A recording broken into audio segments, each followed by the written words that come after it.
أعوذ بالله من الشيطان الرجيم. بسم الله الرحمن الرحيم. الحمد لله على ما أنعم وله الشكر على ما ألهم واستنعوا بما قدم من عموم نعم ابتداها وصبغ آلاء أسداها والتمام منن والاها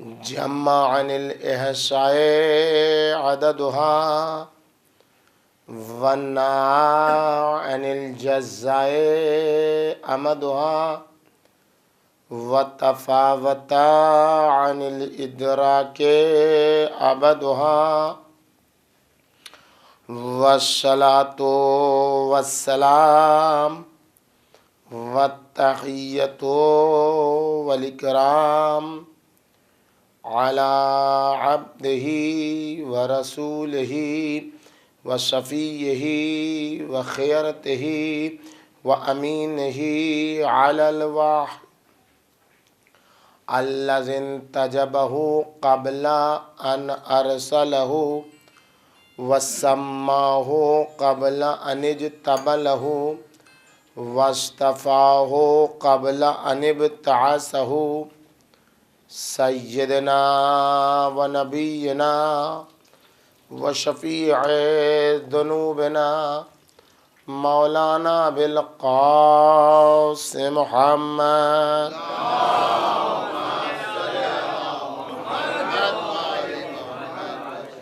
وعلى بنته وبضعته وشجنته والروح التي بين جنبيه التي يقال في السماء النورية السماوية الحانية الراغية المرضية المجتهدة المغتهدة مقهورة حقها مغصوبة إرثها مردودة ظلؤها فاطمة الزهراء سلام الله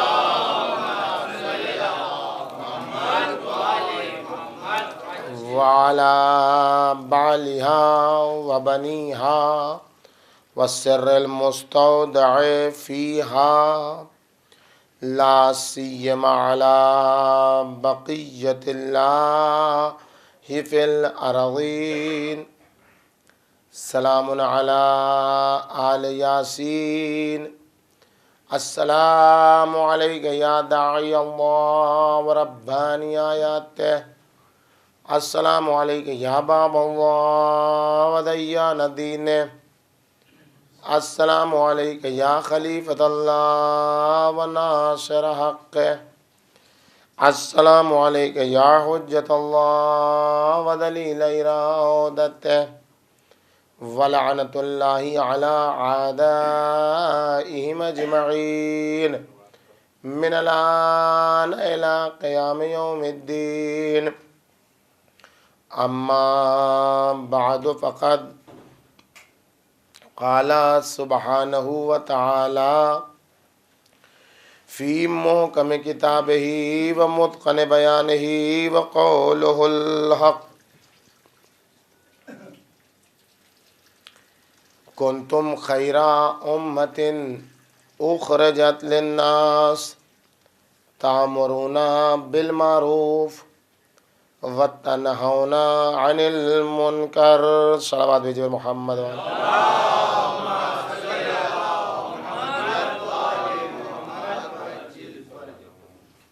بزرگان محترم، عزیزان گرامی،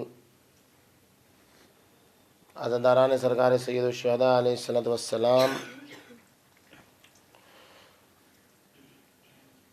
سورہ آل عمران کی 110ویں آیت میں باری تعالیٰ کا ارشاد گرامی ہے کہ تم لوگ بہترین امت ہو، ساری کائنات کے لیے بنائے گئے، تمہاری کوالٹی اور تمہاری صفت یہ ہے کہ تم دوسروں کو نیکی کی ہدایت، اچھائی کا حکم دیتے ہو اور برائیوں سے روکتے ہو۔ اسی آیہ شریفہ کے ذیل میں آپ کے سامنے مسلسل گفتگو کا سلسلہ جاری ہے، اور ہم نے آپ کی خدمت میں عرض کیا کہ پیغمبر اکرم کی سیرت طیبہ کو تاریخوں کی مدد سے حاصل نہیں کیا جا سکتا ہے،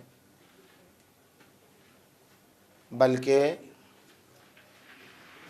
آپ کی سیرت کو آپ کے گھرانے سے حاصل کیا جا سکتا ہے۔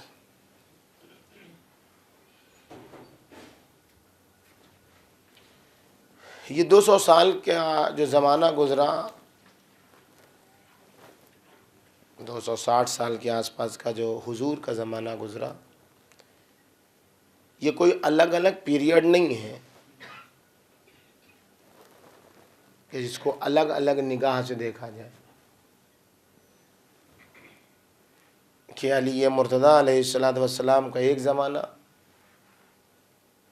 پیغمبر اکرم کی 63 سالہ زندگی کا ایک زمانہ، اور اس کے بعد سرکار امیر کی زندگی کی 63 سال کا ایک زمانہ، سرکار امام حسن علیہ السلام کی زندگی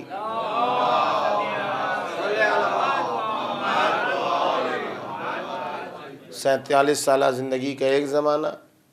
یہ ایسے نہیں ہے کہ الگ الگ پیریڈ ہو، الگ الگ زمانہ ہو، الگ الگ نگاہ سے دیکھا جائے، نہیں، یہ 260 سال کا جو زمانہ ہے کم و بیش، یہ الگ الگ پیریڈ کے حساب سے دیکھے گا انسان تو مشکلات حل نہیں ہوں گی، بلکہ ایک آدمی کی 250 سالہ زندگی کے حساب سے ان زمانوں کو غور کرنا ہوگا۔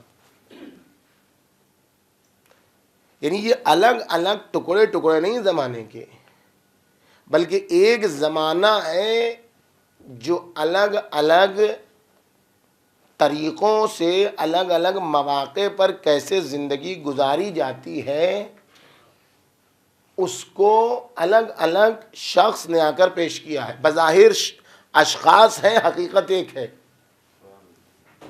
اس لیے کیا فرمایا؟ اولنا محمد، آخرنا محمد، اوسطنا محمد، کلنا، یہ کلنا محمد،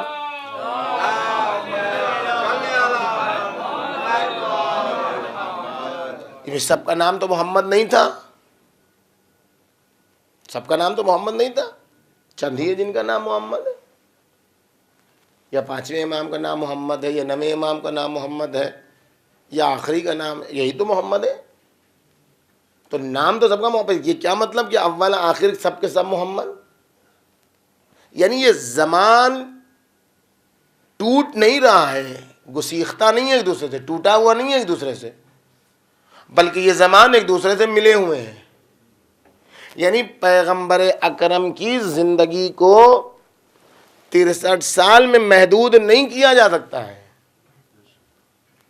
بلکہ 63 سال کی زندگی گزار کے جب پیغمبر اکرم چلے گئے تو اب ان کے بعد جو نمائندہ الہی آ رہا ہے اس کو بھی آئینہ محمدیت میں دیکھنا ہوگا۔ سرکار امیر کے بعد جو ذات والا صفات آ رہی ہے اسے بھی محمدیت کا ایک حصہ سمجھ کے اس کی زندگی کا مطالعہ کرنا ہوگا کہ اگر اس زمانے میں پیغمبر ہوتے تو کیا کرتے، اس کو ہمیں اپنی زندگی کا نمونہ عمل بنانا ہوگا، اپنے آپ کو اسے سنوارنا ہوگا۔ سرکار امام حسین علیہ الصلوۃ والسلام کی حیات طیبہ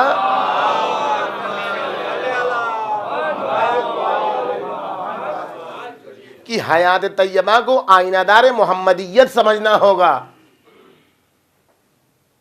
کہ اگر پیغمبر اکرم ہوتے بظاہر تو کیا کرتا، اور اسی طریقے سے دیگر ائمہ اطہار، ہر کا کردار دوسرے کے کردار کی ایک کا کردار سمجھ میں نہ آئے دوسرے کے کردار کا مطالعہ کر لو، دوسرے کا کردار سمجھ میں نہ آئے تیسرے کا کردار مطالعہ کر لو، جو اس کے کردار میں ہوگا وہ یہاں آ کے ٹیلی کرے گا۔ اب غور کریں، ایک مثال آپ کے سامنے 8ویں امام سے مولا کائنات کی دعا آپ غور کیجیے، اس لیے کہ ایک روایت کے مطابق آخر سفر امام رضا علیہ الصلوۃ والسلام کی شہادت کی تاریخ ہے۔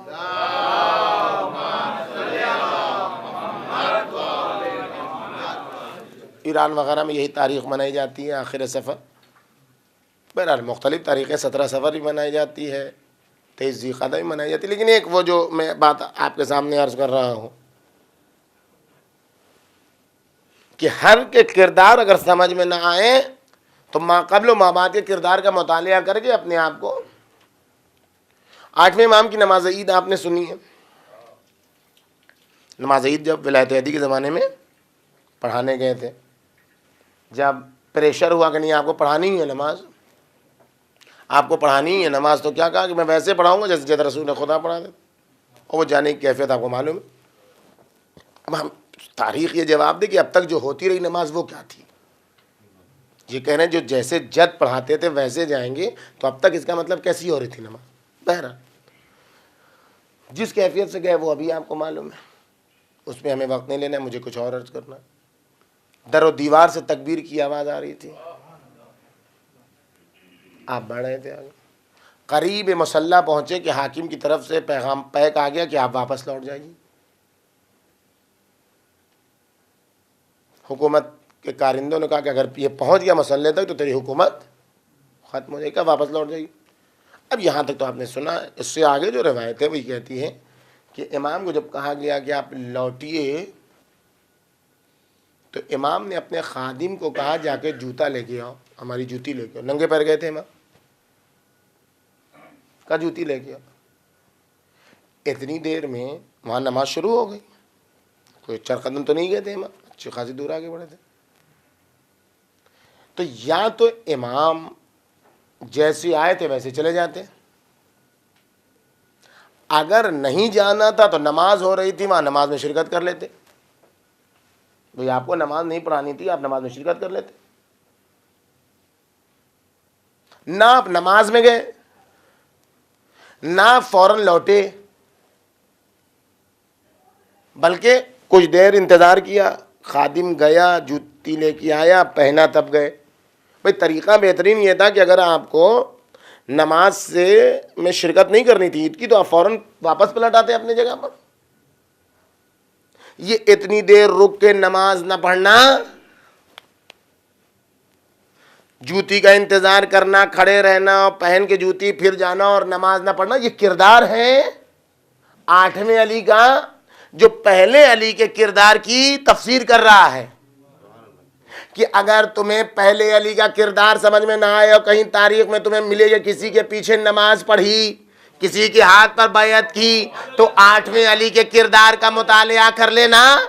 اتنا انتظار بھی کروں گا کہ جوتی آئے تب جاؤں، لیکن اس کے پیچھے نماز نہیں پڑھوں گا۔ یہ کردار بڑھ کے آواز دے گا، جب 8واں علی کسی نااہل کے پیچھے نماز نہیں پڑھ سکتا تو وقت کا پہلا علی کسی نااہل کے پیچھے کیسے نماز پڑھے گا؟ ایک صلوات میں جی محمد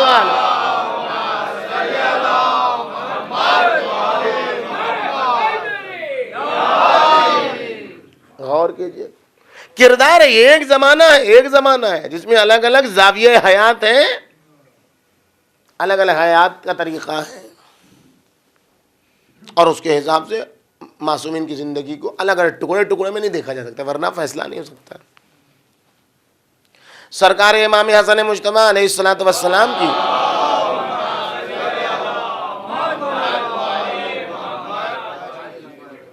کی حیات طیبہ نہایت مظلوم تاریخ ہے. غیروں کے درمیان جو ہے وہ تو ہے، اپنوں کے درمیان نہایت مظلوم. تذکرے کا موقع ہی نہیں آتا ہے. ایک 15 رمضان آتی ہے تو اس میں بھی وہی 2-4 ولادت کے واقعے ہیں جو بیان کر کے بعد تمام ہو جاتی ہے. شہادت کی تاریخ آتی ہے تو پیغمبر اکرم سے ملی ہوئی ہے، اس میں آدمی پیغمبر اکرم کا تذکرہ کرے کہ سرکار دونوں کا تذکرہ کرے تو ہو نہیں سکتا. مظلوم تاریخ ہے. جبکہ ایک پورا موضوع ہے آپ کی حیات طیبہ.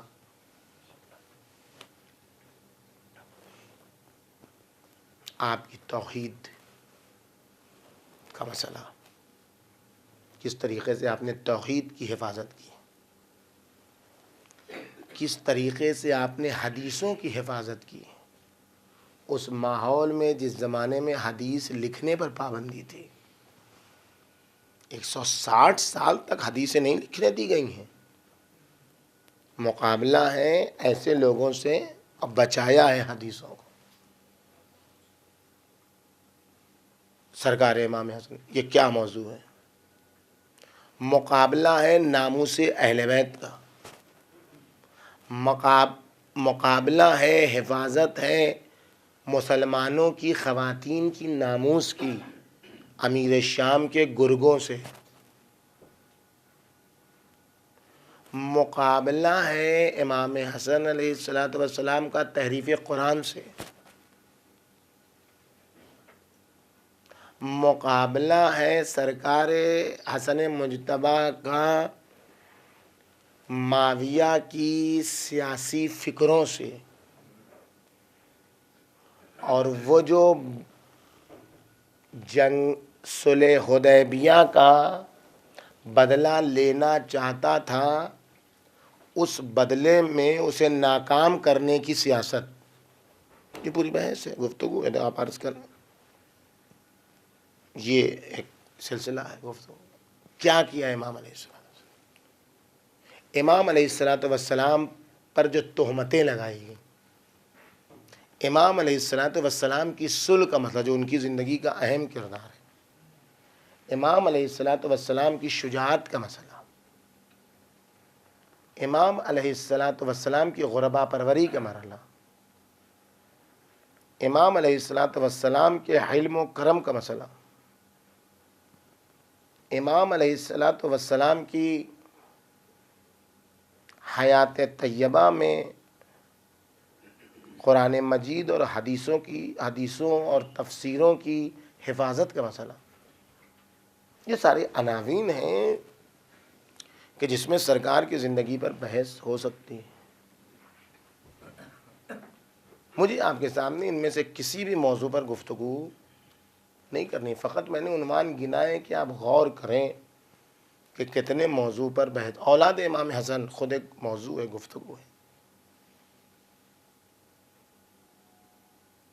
ہمیں فقط آج جو آپ کے سامنے عرض کرنا ہے سرکار کی حیات طیبہ سے، وہ ان پر ایک تہمت جو ہے اس کے مسئلے کو حل کرنا ہے، اور آپ کے سامنے اس کی تھوڑی سی گفتگو کرنی ہے کہ جو شاید آپ نے کم و بیش سنا ہو، نہیں سنا ہو، یا کم و بیش سنا ہو، اور سنا ہو تو مسئلہ صحیح سے حل نہ ہو.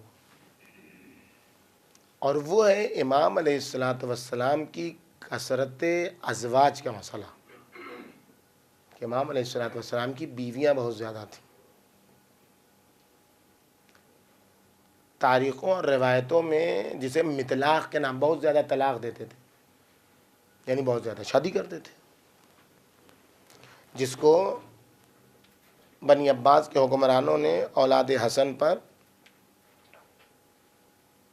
طعن و تشنیع کی کہ حسن تو عیش و عشرت میں زندگی گزارتے تھے اور ہر روز ایک نیا بستر بدلتے تھے، ہر روز ایک. یہ تہمتیں امام علیہ السلام. اور مسئلہ اس وادی سے نکلنے کا اتنا سنگین ہے کہ ایک طرف تاریخ چیخ رہی ہے کہ آپ کی بیویاں بہت زیادہ تھیں، ایک طرف حدیث مستند حدیث ہے، صحیح السند حدیث ہے، بہت جتنی حدیثیں ہیں سب ضعیف ہیں، اس میں ایک حدیث صحیح السند ہے، راوی برقی جیسا معتبر راوی ہے۔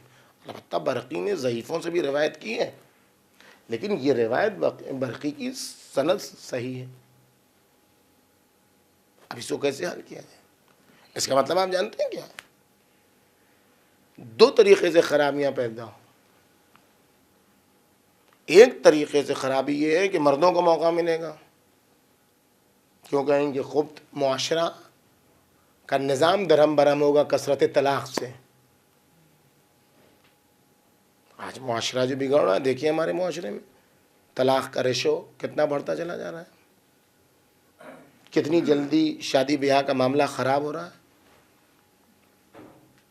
دوسرا مرحلہ خواتین بدبین ہوں گی کہ یہ کیسا امام ہے کہ جو روزانہ ایک نئی شادی کرتا ہے، اس کو اس کے علاوہ کوئی اور کام نہیں ہے، علیہ باللہ، کہ شادی پہ شادی کیے جا رہا ہے، شادی پہ شادی کیے جا رہا ہے۔ آپ دیکھیں دشمن کی سازش، روایتیں، تاریخ 70 سے لے کر 400 تک کی روایت ہے۔ سب سے کم جو روایت ہے وہ 8 ہے، سب سے زیادہ جو تاریخ ہے وہ 400 ہے۔ 400 شادی کی امام نے، میدانی نے کہا 70 کی، بلخی نے کہا 200 کی، 250 کی، 300 کی، امامزادے نے کہا 400، شیخ راضی علیہ یاسین نے 8، اور صحیح وہی 8 ہے، تعداد بچوں کی بھی اور ان کا نام بھی معلوم ہے۔ یہ ایک طرف تاریخ ہے،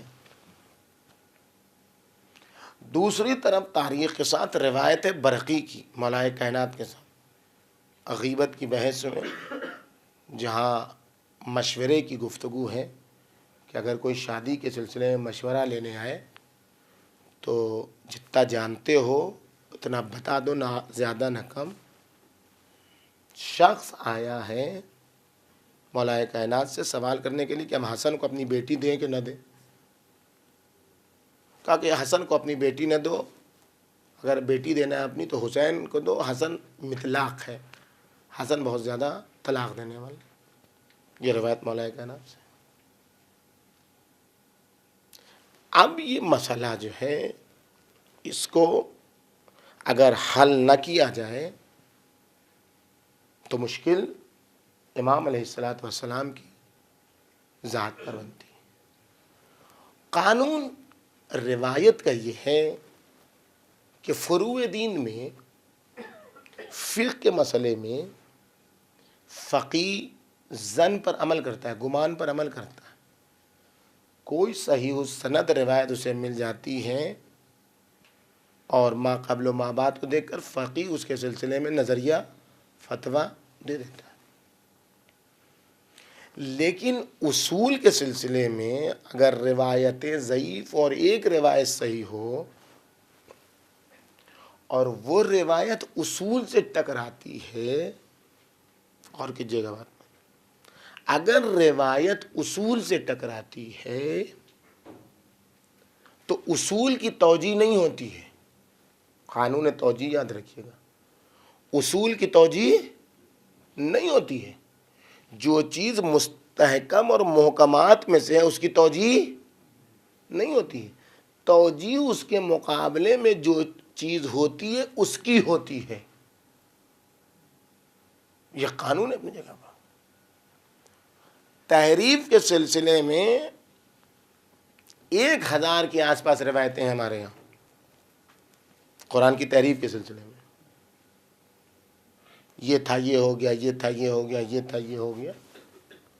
لیکن تمام فقہا نے بیک زبان کہا کہ اس میں سے ایک روایت بھی نہیں مانی جائے گی۔ کیوں؟ اس لیے کہ محکمات کے خلاف۔ 1000 روایت ضعیف بھی ہو تب بھی مان لی جانی چاہیے۔ 1000 روایت، 1-2 روایت نہیں۔ لیکن چاہے آیت اللہ برجردی ہوں، چاہے آیت اللہ مرتضیٰ عسکری ہوں، چاہے جو بھی بزرگ ہوں، سب نے بھائی ایک زبان کا یہ روایتیں ضعیف ہیں، ہم انہیں نہیں مانیں گے، اس لیے کہ قرآن تحریف نہیں ہوا، یہ ہمارے اصول میں سے، یہ نہیں مانے۔ وہ جو حاجی نوری کی کتاب ہے اس کے پیچھے بھی فلسفہ ہے، اس کے پیچھے بھی راز ہے۔ خود ایک دوسری کتاب اس کے بعد حاجی نوری نے لکھی تھی، کہا کہ کوئی بھی میری وہ کتاب پڑھے، اگر اس کے ساتھ یہ والی کتاب نہ پڑھے تو اس نے میرے اوپر ظلم کیا ہے۔ البتہ اس سلسلے میں نئے محققین جب آئے تو انہوں نے ایک نیا راستہ نکالا ہے، اور وہ نیا راستہ یہ ہے کہ اصلاً یہ جو 1000 روایتیں ہیں اس میں کہیں پر بھی تحریف کا تذکرہ ہے ہی نہیں۔ اس میں جتنی بھی روایتیں ہیں اس میں جملہ یہ ہے معصوم کا کہ قرأ بہذا، معصوم کے سامنے جب روایت آیت پڑھی گئی تو قرأ ھذا، قرأ ھذا، کہا نہیں یہ ایسے ہے، نہیں یہ ایسے ہے، نہیں یہ ایسے ہے، ٹھیک ہے نا۔ اس قرأ کو جو معنی کیا گیا، غور کیجئے گا، اس قرأ کا جو معنی کیا گیا کہ قرآن میں کچھ ہے، معصوم نے پڑھا ایسے، اس کا مطلب وہ قرآن میں جو ہے وہی نہیں ہے۔ جبکہ زبان کے تطور، لینگویج کی تبدیلی کو، زبان کی تبدیلی کے اوپر اگر مطالعہ کیجئے گا تو آپ کو سمجھ میں آئے گا کہ ایک زمانے میں ایک لفظ استعمال ہوتا ہے لیکن اس کا معنی کچھ اور ہوتا ہے، ایک زمانے میں وہی لفظ استعمال ہوتا ہے لیکن اس کا معنی کچھ اور ہوتا ہے، ایک علاقے میں کوئی لفظ استعمال ہوتا ہے اس کا معنی کچھ اور ہوتا ہے۔ آپ کے یہاں تعزیہ داری کے کیا معنی ہیں؟ آپ کے ہمارے یہاں تعزیہ داری کے معنی کیا ہے؟ مجلس عزا برپا کرنا، یہ کرنا، وہ کرنا۔ ایران میں تعزیہ داری کے معنی کیا ہے؟ شبی خانی، کوئی شمر بن رہا ہے، کوئی یزید بن رہا ہے، یہ تعزیہ داری کے معنی۔ وہاں غیر خامنئی مدظر العالی نے کیا کہا کہ تعزیہ داری بدعت ہے، وہ ترجمہ لا کے یہاں ڈال دیا گیا کہ انہوں نے کہا تعزیہ داری بدعت ہے، واویلا شروع ہو گئی کہ دیکھیے انہوں نے تعزیہ داری کو بدعت کہا۔ بابا لفظوں کی نزاکت کو دیکھو، کس جگہ کون لفظ استعمال ہوا ہے، کس نے کس معنی میں لفظ کو استعمال کیا ہے۔ مسئلہ اٹھا کے پورا ملأ عام میں معاملہ چھیڑ دیا گیا، اب وہ آیت اللہ وحید مخالف ہے آیت اللہ خامنئی کے، آیت اللہ خامنئی مخالف ہے آیت اللہ وحید کے۔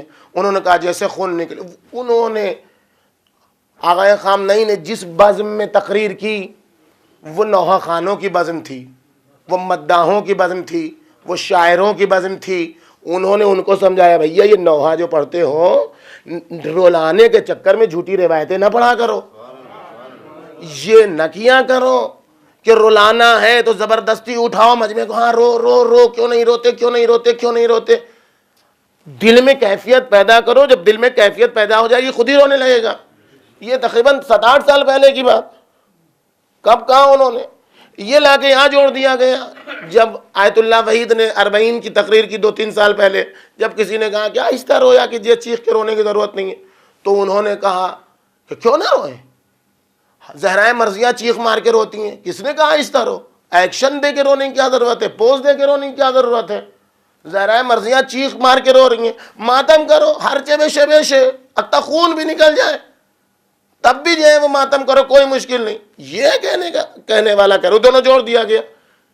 مراجع میں ہماری طرح اختلاف نہیں ہوتا ہے کہ ذرا ذرا سی بات پر آستینیں الٹ لیں ادھر سے ادھر۔ آج کے دور میں مکسنگ میں کیا گیا ہے، آج کے دور میں کٹنگ پیسٹنگ میں کیا گیا ہے، کچھ بھی تو نہیں گیا ہے۔ کس طریقے سے جھوٹ بیان کیا جاتا ہے، فلم کی شوٹنگ لا کے لگا دی جاتی ہے 11 سپٹمبر کے واقعے میں کہ یہ واقعہ ہے، اور جھوٹ کے کچھ نہیں ہوا۔ دنیا میں بلیک باکس پایا جاتا ہے تاکہ پتہ چل جاتا ہے کیسے ہوا۔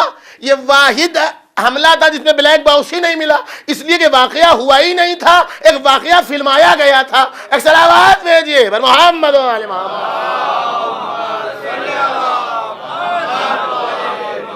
تو ورغلانے کی روش ہے۔ تو زبان لفظ استعمال ہوتا ہے 300 صدی ہجری تک لفظ قرات تفسیر کے معنی میں استعمال ہوا، 300 صدی ہجری تک۔ لفظ قرات کس معنی میں استعمال ہوا؟ تفسیر کے معنی میں استعمال ہوا۔ 300 صدی ہجری کے بعد سے یہ لفظ پڑھنے کے معنی میں استعمال ہوا۔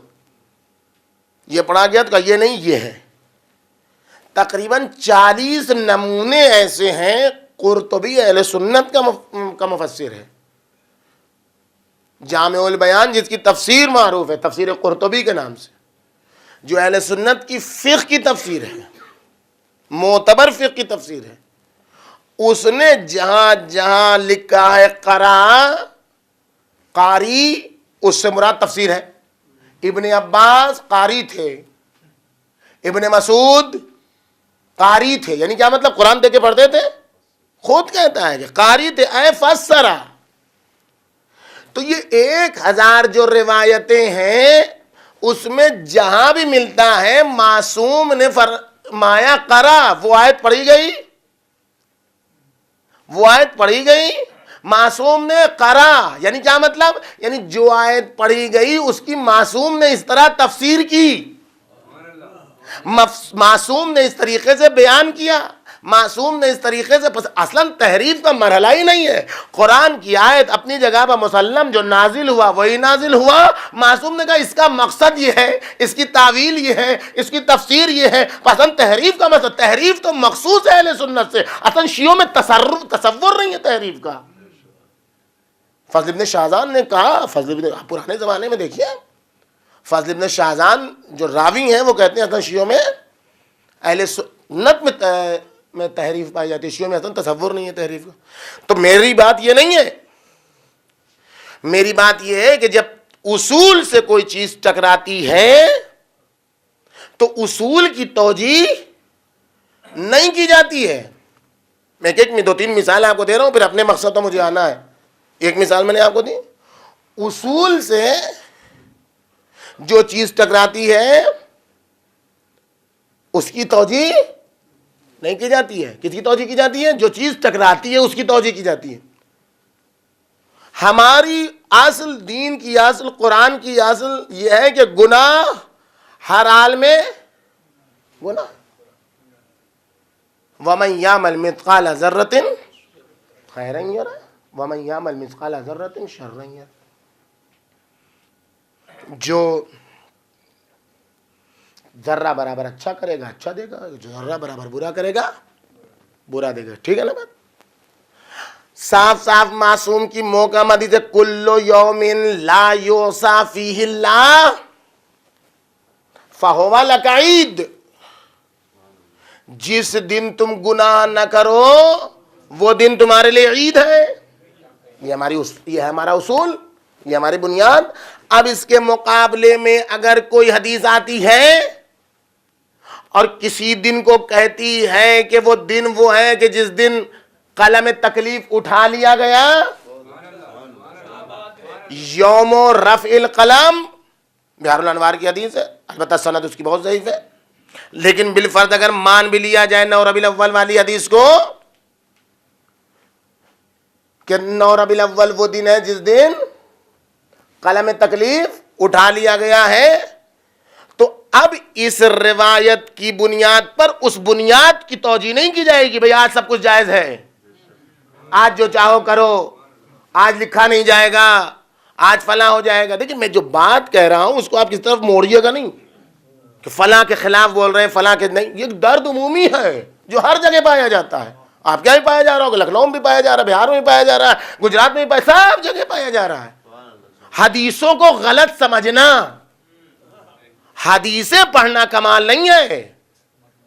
معصومین نے روایت پڑھنے کے اوپر زور نہیں دیا ہے، فقہ الحدیث کے اوپر زور دیا ہے، حدیث فہمی پر زور دیا ہے۔ کون کتنی حدیث سمجھتا ہے اور کرنا مانتا حدیث ہے۔ یوم رفع 9 ربیع الاول کے 50 نام ہیں۔ یوم غدیر الثانی، غدیر کا دوسرا دن ہے یہ، کیوں؟ اس لیے کہ حاضر امام کی تاج پوشی کا دن ہے۔ یوم التوبہ، یہ روایت تو ضعیف ہے۔ میں آپ کے سامنے ایک دن کی بات ہے، ایک دن میں جو چاہو کرو، جو کہنے والا اگر کوئی کہتا ہے تو، میں آپ کو 70 دن کی روایت سناتا ہوں. ایک دن تو بہت دور ہے. میں آپ کو 70 دن کی روایت سناتا ہوں. ایک دن میں کیا مزہ آئے گا؟ 70 دن کی روایت آپ کو سنا ہے. عرفے سے لوٹیے 9 ذی الحجہ کو. 7ویں امام سے حدیث، 6ٹھے امام سے. امام علیہ الصلوۃ والسلام نے فرمایا اذا کان یوم عرفہ، جب عرفے کا دن آتا ہے 9 ذی الحجہ کا، نظر اللہ الی زوار قبر الحسین، خدا نگاہ کرتا ہے حسین کی قبر کے ظاہر کی طرف. کیا کہتا ہے؟ ارجعوا، فیقول، کہتا ہے ارجعوا، پلٹ جاؤ، مغفورا لکم، تمہیں معاف کر دیا گیا. ماں مزہ، جتنا تم نے گناہ کیا تھا 7 ماہ، جیسے ماں کے پیٹ سے ابھی باہر آئے، بالکل کچھ نہیں. ولا یکتب علی احد منہم ذنب، اب ہو گیا جو تھا وہ ختم. اب آئندہ کیا ہوگا؟ ان میں سے کسی ایک کے لیے کوئی ایک گناہ نہیں لکھا جائے گا 70 یومن من یومن ینصرف، جس دن سے لوٹ رہا ہے اس دن سے لے کے 70 دن تک، 70 دن تک کوئی گناہ. تو ایک دن کی کیا بات ہے؟ عرفے سے لوٹو، عرفے سے لوٹو، کوئی لکھا ہی نہیں جائے گا جب گناہ. تو پھر عرفے سے لوٹیے، بسم اللہ. یورپ کے لوگوں کی طرح 3 چیز دے کے یورپ میں سلا دیا گیا پبلک کو، اس کا مطلب ہی نہیں. وہ ٹی وی کھولتا ہے تو کائے کے لیے ٹی وی کھولتا ہے؟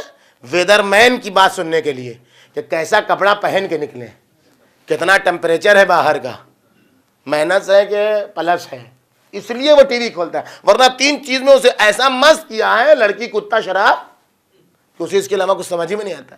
باپ مر جاتا ہے نہیں روتا ہے، کتا مر جاتا ہے اس کے لیے فریاد کرتا ہے. تو یہ صورت حال ہے. تو بسم اللہ. ایک دن کی 9 ربیع الاول ہی کیوں؟ 9 ربیع الاول ہی کیوں؟ 70 دن کا گولڈن چانس ہے، سنہرا موقع ہے. کیا مطلب ہے ان روایتوں کا؟ کیا مطلب ہے ان روایتوں کا؟ اصول کی توجیہ نہیں ہوتی ہے، اس بات کو یاد رکھیے گا. اصول کی توجیہ نہیں ہوتی ہے، اصول کے مقابلے میں جو چیز آتی ہے اس کی توجیہ ہوتی ہے. یہ روایت جو کہہ رہی ہے کہ 70 دن تک گناہ نہیں لکھا جائے گا، اس کا مطلب کیا ہے؟ آئیے بسم اللہ، جو چاہیے کیجیے. ایک ہاتھ میں شراب، ایک ہاتھ میں مستی، یہی ہے کہ مانا؟ ہرگز نہیں. آپ اگر کربلا کی زیارت کا مقصد سمجھیں تب سمجھ میں آئے گا اس کا مطلب کیا ہے. کربلا میں معصومین نے پش کیا ہے جاؤ، حکومتوں نے روکا ہے نہ جاؤ. حکومتوں کی طرف سے ہے پابندی، معصومین کی طرف سے ہے پش کرنا. جاؤ، اکسانا، حس جسے کہتے ہیں عربی میں. جاؤ جاؤ جاؤ، پریشان ہو جاؤ، مصیبت میں پڑو جاؤ، قتل ہو جاؤ جاؤ، پریشان ہو جاؤ، پیدل چل سکتے ہو پیدل جاؤ، گاڑی سے چل سکتے، جیسے جا سکتے ہو جاؤ جاؤ جاؤ. کیوں جاؤ بھائی؟ کیوں جاؤ؟ کیوں؟ یہ زیارت ایسے جا کے ایسے کرنے کا نام ہے؟ نہیں، یہ نہیں ہے. یہ ظاہری زیارت ہے. اس کی بھی اہمیت ہے. ایسا نہیں ہے کہ کہہ دے کہ مولانا آئے تو کہہ رہے تھے کہ چومنا جو ہے وہ بدعت ہے. یہ نہ کوئی نقل کرتی تو بڑی مشکل ہوتی ہے. کچھ بیان کیجیے، سنایا کچھ جاتا ہے. نہیں، یہ سب میں نہیں کہہ رہا ہوں. یہ سب آپ میں جتنی بات ہے اتنی کی نہیں. یہ ظاہری زیارت ہے، یہ ہے اپنی جگہ پر. یہی نہیں، زیارت کا مطلب کیا ہے؟ حضور زائر عند المزور.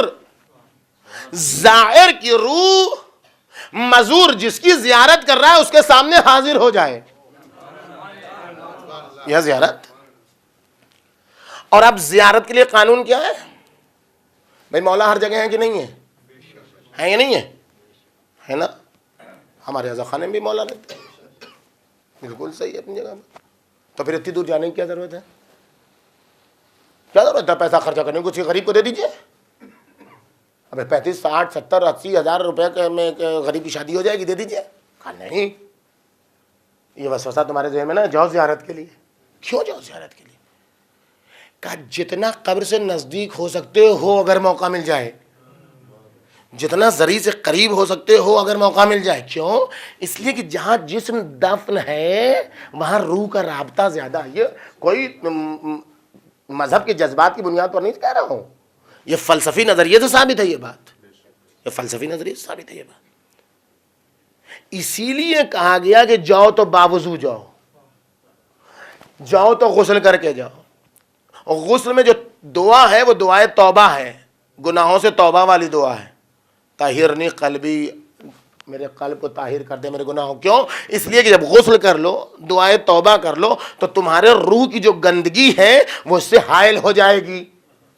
اس طیب و طاہر کے سامنے جب جاؤ تو انعکاس آنا چاہیے. اب کہا گیا زیارت نامہ پڑھو. زیارت نامے میں ہے کیا؟ زیارت نامے میں ہے کیا؟ زیارت نامے میں توحید. اس لیے کہا گیا فقط زیارت نامہ پڑھو نہیں, دل کی گہرائیوں سے مطالعہ کرو. کیوں کہا گیا زائر جاتے وقت زیادہ بات نہ کرے, زیادہ کھانے پینے پر دھیان نہ دے, گوشت نہ کھائے, کوئی ایسی شاپنگ نہ کرے. یہ کیوں کہا گیا؟ اس لیے کہ جا رہا ہے ایسے کے پاس. اور کسی کا بات کرو.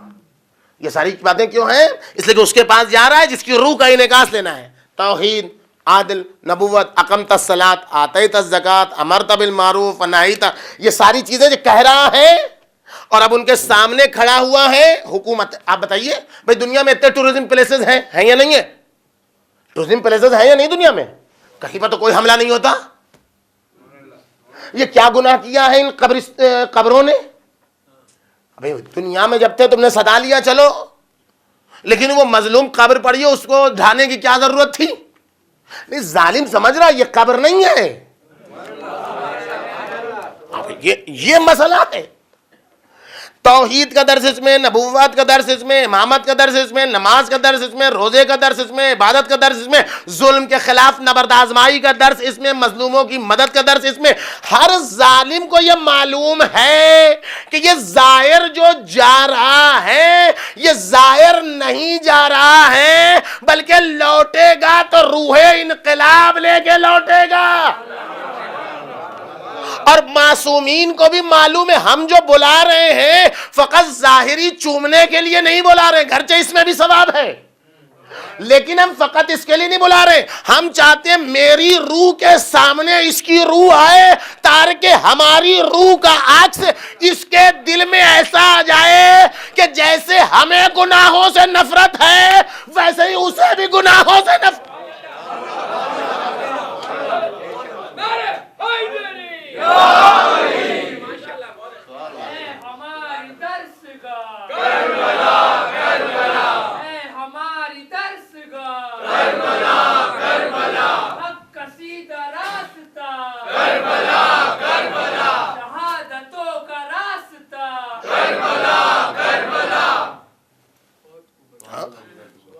یہ معصوم جو گناہ نہیں کرتے, اگر زیادہ دیر ہو جائے تو معاف کیجیے گا, ایک مطلب ہے اس کو حل کرنا ہے نا. ایک صلوات بھیجیے محمد و آل محمد.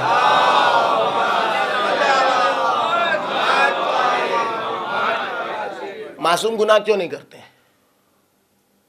ان پر ایک فرشتہ آگے بیٹھا رہتا ہے, کرو گے تو ڈنڈا پڑے گا. الیاذ باللہ, الیاذ باللہ. ایسے ہی کیا کوئی کمال ہی نہیں, ہم کو چھوڑ دیا گیا, ان کو باندھ دیا گیا ہے, تو نہیں کر رہے, ہمیں چھوڑ دیا گیا ہم کر رہے ہیں. نہیں, ایسا نہیں, ایسا نہیں. معصوم پر پابندی نہیں ہے. آپ بھی بہت ساری چیزوں سے معصوم ہیں. آپ بھی, ایک پاگل گندگی اٹھا کے کھا لیتا ہے, آپ نہیں کھاتے. کیوں نہیں کھاتے؟ اس لیے کہ آپ اس کی حقیقت کو دیکھ رہے ہیں, نجس ہے, گندی ہے. ہاں, نظر کے لیے آپ بہترین حلوائی کے یہاں سے برفی لائیں, نظر دیا. میرا گھر وہیں محلے میں حلوائی کے پاس ہے, مثال ہے نا, ہے وہ نہیں ہے نا, ہے. اب میں دیکھتا ہوں کیسے بناتا ہے وہ مٹھائیاں, ادھر پسینہ بھی آتا ہے, ادھر ناک بھی پہنچتا ہے, ادھر یہاں بھی ہاتھ پہنچتا ہے, وہاں بھی ہاتھ پہنچتا ہے. اس کے بعد پھر آپ لے کے آئے اسی کے یہاں سے, معروف ہے وہ, اور مجھ سے نظر بھی دلوائی آپ نے, ہم نے بھی دے دیا. بھائی دیکھا نہیں آپ نے کہا. اب ہم سے آپ کہہ رہے کھائیے, اب بسم اللہ آپ ہی کیجئے مولانا. اب مولانا ہے کہ جو ہے وہ کترا رہے نہیں, آپ کھائیے. کھائیے آپ بسم اللہ. اور ہم ہیں کہ کھاتے نہیں بنتے, آپ ہیں کھلاتے نہیں چکتے. ہم کیوں نہیں کھا رہے ہیں؟ آپ کیوں بالکل راج طبقہ جا رہا ہے آپ کا؟ ارے بہترین حلوائی ہے, اس سے اچھا تو پورے شہر بمبئی میں کوئی حلوائی نہیں. ہم نے دیکھا ہے کیا اس کی کرامتیں ہیں.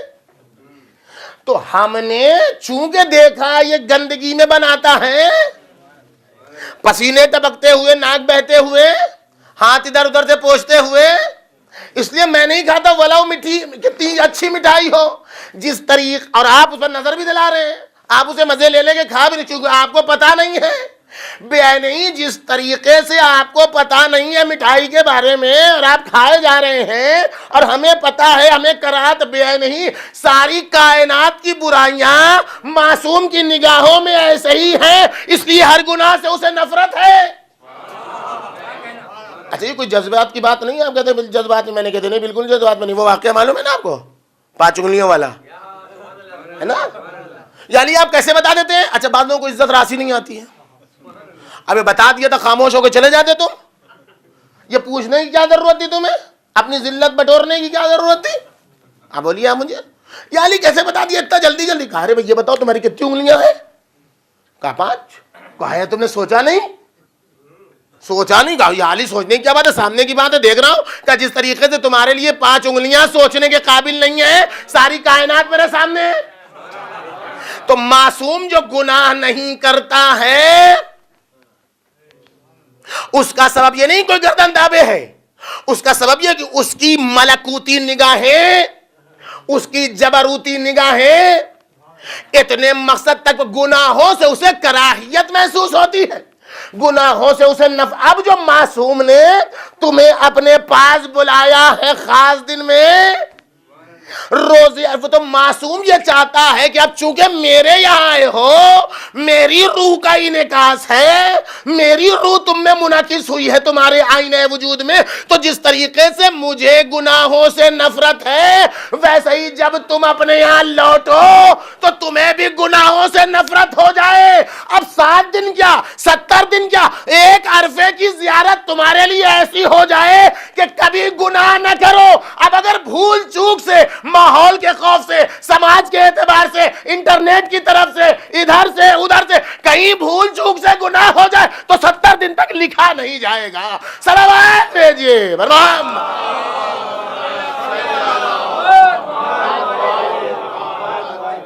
بے نہیں اسی طریقے سے 2 مہینہ 8 دن تک عزاداری کرنے والے لوگ جو حسینیت کا پیغام سن رہے ہیں, جو حسینیت کی بصیرت سن رہے ہیں, جو اصحاب حسین کا کردار سن رہے ہیں, جو اصحاب حسین کی شان سن رہے ہیں, جن کا جسم ٹکڑے ٹکڑے ہو گیا لیکن ان کے کردار پر کوئی خراش نہ لا پایا, 2 مہینہ 8 دن کے بعد تمہارا کردار اتنا مستحکم ہو جائے کہ 9 ربیع الاول کو گناہ کرنا تو دور کی بات ہے, گناہ تمہارے تصور میں بھی نہ آئے.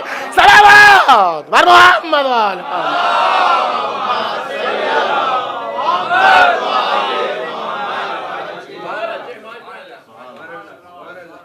یہ مرحلہ ہے یوم رفع القلم. اب اگر ہو جائے تو آج کے صدقے میں نہیں لکھا جائے گا. نہ یہ کہ آج اچھا لکھا جائے گا بھی نہیں لکھا جائے گا, کیا مطلب ہے اس کا؟ کہ واقعی اتنی دیر بات ہو گئی کسی نے کر لیا گناہ تو لکھا جائے گا کہ نہیں لکھا جائے گا؟ کیا مطلب ہے لکھے جانے کا نہ لکھے جانے کا؟ انسان جب گناہ کرتا ہے تو ایک جیسی کرتا ہے ویسی نہیں لکھا جاتا ہے. کم سے کم موقع دیا جاتا ہے 6 گھنٹے 7 گھنٹے کے, نہیں تقریباً ایک گناہ کے بیچ میں اتنا موقع دیا جاتا ہے کہ نماز کا وقت آ جائے, کہ اگر انسان اتنے وقفے میں توبہ کر لے تو نہیں لکھا جاتا. یہ جو اتنی دیر کا وقفہ ہے اس کو عرفہ کے ظاہر کے لیے 70 دن تک بڑھا دیا جاتا ہے. اس کو 9 ربیع الاول کے دن 1 دن کے لیے بڑھا دیا جاتا ہے. ٹھیک ہے نا, نہیں کہ نہیں لکھا جائے گا, لکھا جائے گا لیکن مہلت بڑھا دی گئی ہے. بحث اس کی نہیں ہے کہ لکھا جائے گا کہ نہیں لکھا جائے گا, جس نے گناہ کیا وہ جانے، اس کا خدا جانے. بحث ترویج گناہ کی ہے. بحث اس کی ہے کہ ہاتھ پکڑ پکڑ کے کہا جائے کہ آج لکھا نہیں جائے گا، جو چاہو کرو. اس کے اوپر مرحلہ ہے، اس کے اوپر مشکل ہے. کیوں؟ اس لیے کہ اشد الذنوب مستہانہ بہی صاحبو، گناہ کرنا الگ مسئلہ ہے، گناہوں کو ہلکا سمجھنا الگ مسئلہ ہے. ایک صلوات بھیجیے محمد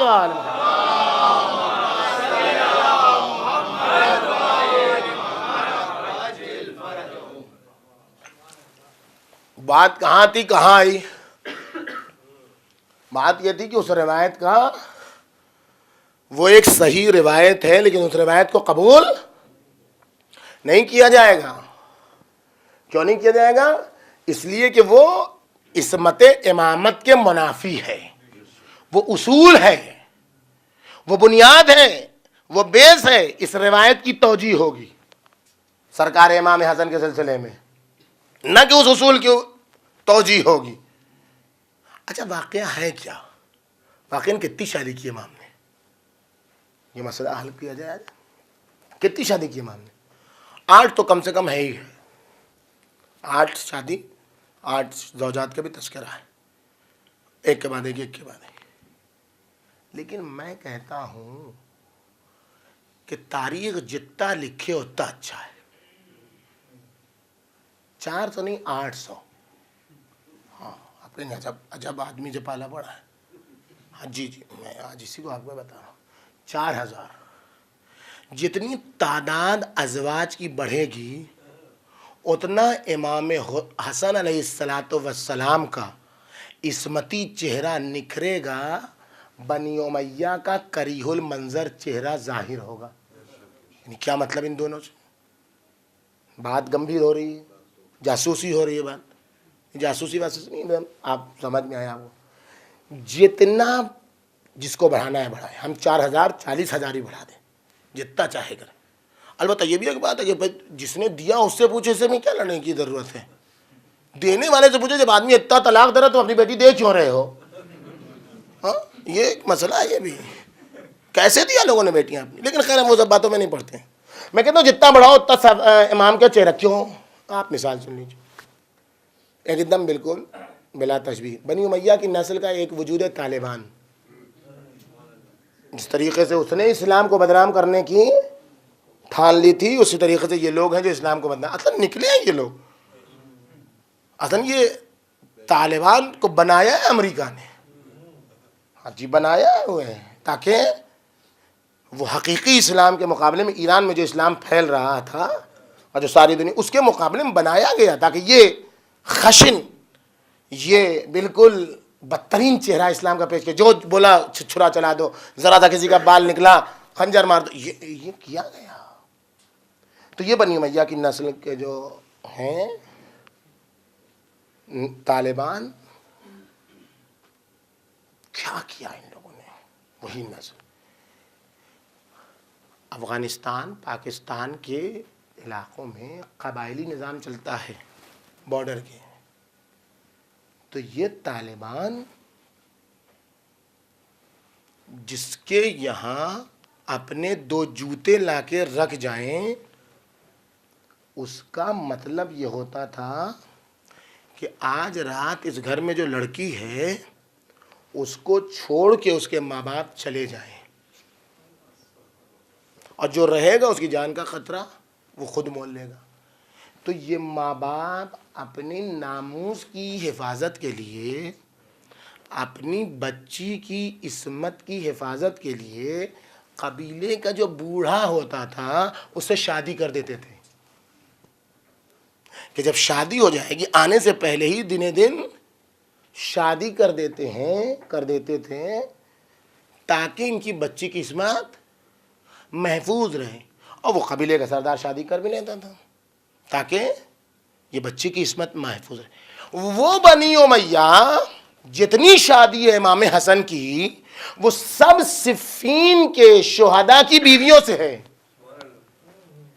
وہ بنی امیہ جس کا میر کارواں، جس کے گھر میں اس کی بہن کی ناموس محفوظ نہ رہی، جس کے گھر میں اس کی ماں جیسی پھوپھی کی عصمت محفوظ نہ رہی، جس کے یہاں مدینے میں 900 کنواری لڑکیاں حاملہ ہوئیں یزید کے حکم سے، اس امیر شام نے اپنے بسر بن ارتاد کو حکم دیا کہ تمہارے لیے علی کے چاہنے والوں کی عورتیں حلال ہیں، جو چاہو کرو۔ اللہ اکبر۔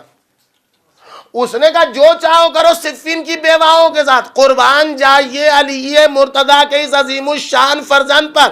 حسن مجتبی نے، اسی لیے تاریخ کہتی ہے، تاریخ کہتی، شادی کرتے تھے، طلاق دیتے تھے، اس کا گھر بناتے تھے، گھر میں جہیز لاتے تھے، اس کے بعد طلاق دے کے اس گھر میں ڈال دیتے تھے۔ یہ کون طلاق دینے والا ہے؟ آج تک دنیا میں کسی طلاق دینے والے کو آپ نے دیکھا کہ جس لڑکی کو طلاق دے اس کا گھر بسائے؟ جس لڑکی کو طلاق دے اس کے گھر میں سارا ساز و سامان رکھے؟ نہیں۔ یہ حسن مجتبی دنیا کی، صفین کی، شہداء کی خواتین احسان مند ہیں، ابھی تک اتنی جرأت نہیں تھی حسن مجتبی کے مقابلے میں امیر شام کی، کہ امیر شام حسن مجتبی کی زوجات کے ساتھ کوئی برا سلوک کر سکتا۔ احسان مانیے حسن مجتبی کا تاریخ کے اوپر کتنی خواتین کی عصمتوں کو بچا لیا۔ شادی کرتے تھے، مناسب لڑکوں کو تلاش کرتے تھے، جب مناسب لڑکے مل جاتے تھے طلاق دے کے ان کا گھر بساتے تھے۔ یہ حسن مجتبی کا احسان ہے کہ امیر شام کی درندگی سے، امیر شام کی درندگی سے شہدائے صفین کی عورتوں کو بچا لیا تاکہ ناموس محفوظ رہے۔ شادی کرتے جاتے تھے، عصمتوں کی حفاظت کرتے چلے جاتے تھے۔ صلوات بھیجیے بر محمد اور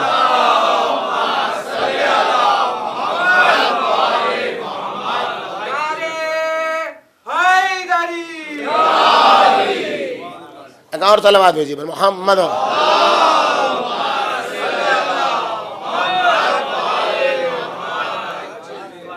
اب کہو کتنی شادیاں کی؟ 40,000، 4,000، 4 لاکھ، جتنی کہو گے شادی اتنا کردار حسن نکھرے گا، کردار بنی امیہ پر لعنت ہوگی۔ کیوں ہوگی؟ اس لیے کہ وہ ناموس کو پامال کرنے والا، یہ خواتین کی عزت کو بچانے والے، دنیا کی کوئی خاتون ایسی نہیں ہے جو احسان مند نہ ہو حسن مجتبی کی۔ یہ علی مرتضیٰ کے بیٹے کا کمال تھا کہ جس طریقے سے علی مرتضیٰ علیہ الاف التحیت والثناء نے کہا کہ ایک ذمی عورت کے کانوں سے لویں، کانوں سے بندے کھینچ لیے گئے، تو کہا اگر مرد مسلمان مر جائے اس پر تو بچائے۔ کیوں؟ اس لیے کہ اسلام کے دائرے میں کسی پر نازیبہ حملہ ہو جائے جو برداشت نہیں کیا جا سکتا ہے۔ اس باپ کے فرزند کا نام ہے حسن مجتبی، جس نے احسان کیا شادیاں کر کر کے اور لوگوں کا گھر بسا بسا کے۔ یہ ہے امیر شام، یہ سرکار امام حسن مجتبی۔ کس حلیم کا نام ہے حسن مجتبی؟ پہچانیے آپ ذرا۔ اس حلیم امام کا نام ہے کہ جس کو غیروں نے نہیں اپنوں نے تکلیف پہنچائی۔ صلح کے بعد جس امام سے لوگوں نے کہا السلام علیکہ یا مذل المومنین، اے مومنین کو ذلیل کرنے والے آپ پر سلام ہو۔ اللہ اکبر۔ کہ لست مذلہم بل معز ہوں، میں مومنین کو ذلیل کرنے والا نہیں ہوں، میں مومنین کو عزت دینے والا ہوں۔ حسن کربلا رونما نہ ہوتی اگر حسن کا خون جگر نہ ہوتا۔ کربلا حسینی ہونے سے پہلے حسنی ہے۔ بنیاد کربلا میں حسن کا خون جگر ہے۔ اگر صلح کی بیڑیوں میں جکڑا نہ ہوتا، سرکار امام حسن نے امیر شام کو، یہ سرکار امام حسن نے کچھ اس طریقے سے صلح کے شکنجے میں جکڑ دیا امیر شام کو کہ حسین کا قیام حق ہو گیا، یزید باغی ہو گیا۔ یہ حسن مجتبی کی صلح کا کمال تھا کہ اے امیر شام، میرے بعد تجھے حق نہیں ہے کہ کسی اپنے بعد تجھے حق نہیں ہے کہ کسی کو اپنا جانشین بنا دے۔ اگر میں زندہ رہا تو میں، ورنہ میرا بھائی حسین۔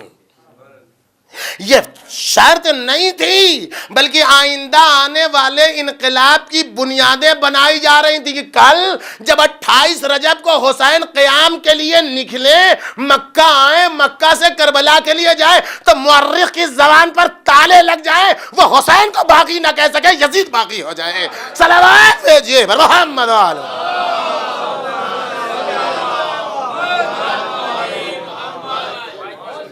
لیکن اتنی عقل کس کے پاس ہے؟ جذبات سے تھوڑی فیصلہ ہوتا ہے. جہاں معاملے کو ٹھنڈا کرنا ہوا، صبر کیجئے صبر کیجئے، ہم امام حسن کے ماننے والے. جہاں لڑائی کرنے کو دل چاہا ہم حسین والے. نہیں، ایسا تھوڑا ہے. لڑائی کرنے کے لیے حسین والے اور معاملہ دبانے کے لیے حسن نہیں. یہ کوئی گیلی مٹی کے بنے ہوئے نہیں تھے، یہ کوئی ایسی دوسری نہیں. سب امام تھے، دونوں شجاع تھے، دونوں عظیم الشان تھے. اپنی کردار، امامت کے کردار کو سمجھو تب کردار سمجھ میں آئے. یہ جملہ نہیں ہے امام حسن کا آخری وقت میں لا یوم کا یوم کا یا ابا عبداللہ. اے حسین تمہارے دن جیسا کسی کا دن نہیں ہے. کیسا دن ہے؟ آپ صاحب دیکھیں، جگر کے 72 ٹکڑے تڑپ رہا ہے امام. وہی زوجہ جس کے لیے کہا جاتا ہے، وہی زوجہ زہر دینے کا سبب بنی. اے بھیا حسن، اے بھیا حسین، یہ پہلی بار مجھے زہر نہیں دیا گیا ہے، یہ زہر مجھے چند بار دیا گیا ہے. لیکن اے بھیا یہ زہر ایسا ہے کہ اب یہ برداشت نہیں ہوتا. فرماتے تھے شبیر سے دلتام کے شبر مظلوم حسینہ، یہ زہر حلاحل ہے، دل ہوتا ہے ٹکڑے. اے بھیا یہ زہر برداشت نہیں ہوتا. بس چونکہ روایت کے مطابق امام رضا کی بھی شہادت کی شب ہے، ایک جملہ سنا. ائمہ اطہار کو سب کو زہر دیا گیا، لیکن زہر دینے میں اور شہید ہونے میں، زہر دینے میں اور شہید ہونے میں 1 2 3 دن کے درمیان کا فاصلہ. فوراً زہر نے اثر نہیں کیا. امام حسن کو بھی جب زہر دیا گیا تو زہر دیتے ہی شہید نہیں ہوئے، بلکہ زہر دینے کے 2-3 دن کے بعد شہادت ہوئی. اثر کیا ہے زہر نے. ائمہ معصومین میں فقط امام رضا کی حالت ہے، فقط امام رضا کی حالت ہے کہ ظہر کے قریب زہر دیا گیا اور عصر ہوتے ہوتے مولا جاں بحق ہو گئے. اور کیسے جاں بحق ہوا، کیسے جاں بحق ہوا؟ مقتل کے 50 بار امام اٹھے اور 50 بار زمین پر بیٹھے. اتنا کاری زہر تھا، اتنا کاری زہر تھا کہ امام علیہ السلام مرغ بسمل کی طرح تڑپ رہے تھے. اب یہاں پر رک کے ایک جملہ میں کہوں آپ کے سامنے، اب خصوصی مصائب اسی سے بات تمام. یہ جو کہا جاتا ہے کہ حضرت فاطمہ معصومہ آئی تھیں اور دیکھا تھا سیاہ پرچم ہے، تو اس میں کہا گیا آپ کے بھائی کی شہادت ہوئی ہے، تو اس کے نہیں، ایسا نہیں ہوا. یہ بات بالکل غلط ہے. آپ مجھ سے مجلس کے بعد یہ بات میں پوچھ لیجئے گا. پہلے جناب فاطمہ معصومہ کی وفات یا شہادت ہوئی ہے، بعد میں امام رضا کی شہادت ہوئی ہے. بعد میں جناب فاطمہ معصومہ کی شہادت یا وفات بعد میں نہیں ہوئی ہے، بلکہ حضرت فاطمہ معصومہ کی شہادت یا وفات پہلے ہے، امام رضا کی شہادت بعد میں ہے. یہ بات میں آپ ہم سے پوچھ لیجئے گا، بعد میں کل پوچھ لیجئے گا، آج پوچھ لیجئے گا، کبھی پوچھ لیجئے گا. بھائی اتنی سی بات ہے. فاطمہ معصومہ سے مخاطب ہو کے کہنا چاہتا ہوں، اے بی بی، اچھا ہوا آپ اپنے بھیا سے پہلے دنیا سے گزر گئیں، ورنہ یہ منظر کیسے دیکھتی کہ بھائی ہے اور یہ ایک بار کبھی اٹھتا ہے کبھی بیٹھتا ہے. ارے یہ کسی بہن سے منظر دیکھا نہیں جائے گا. یہ منظر تو فقط زینب کے لیے تھا.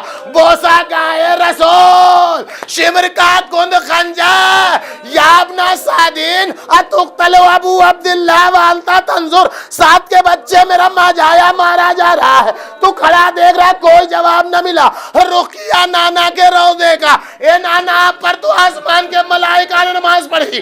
اے مولا، اے مولا آکے دیکھئے، ارے آپ کا حسین خون میں غلطہ ہے. کوئی جواب نہ ملا. رقیہ اماں کی قبر کا، اے اماں جس حسین کو چکیاں پیس پیس کے پالا تھا اماں، وہ حسین نرغ آدم ہے. کوئی جواب نہ ملا. رخ کیا علی کی قبر کا، حلال مشکلات علی، لوگوں کی مشکلوں میں کام آنے والے بابا، آج تمہاری بیٹی مشکلات میں گرفتار ہے بابا۔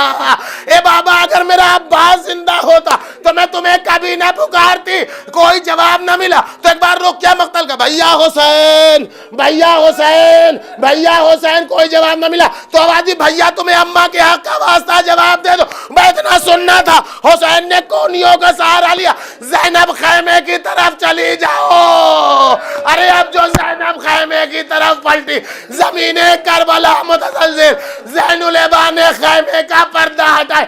اے امام جواد، اے امام تقی، آپ نے اپنے بابا کو کفن بھی دے دیا، آپ نے اپنے بابا کو جنازے کی نماز بھی پڑھا دی، آپ نے اپنے بابا کو غسل بھی دے دیا، لیکن آپ کے بابا کے جسم میں 1900 تیروں کے زخم تو نہ تھے، نیزے پر تو نہ تھا نو کے نیزہ۔ ہائے رے زین العبا، اب جو ہٹایا خیمے کا پردہ، السلام علیکہ یا باطل، اے بوبی اماں میں یتیم۔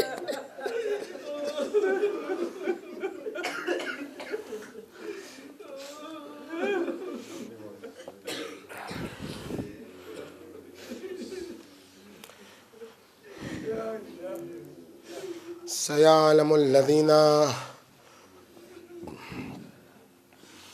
ظلموا ای منقلب ینقلبون، انا للہ و انا الیہ راجعون۔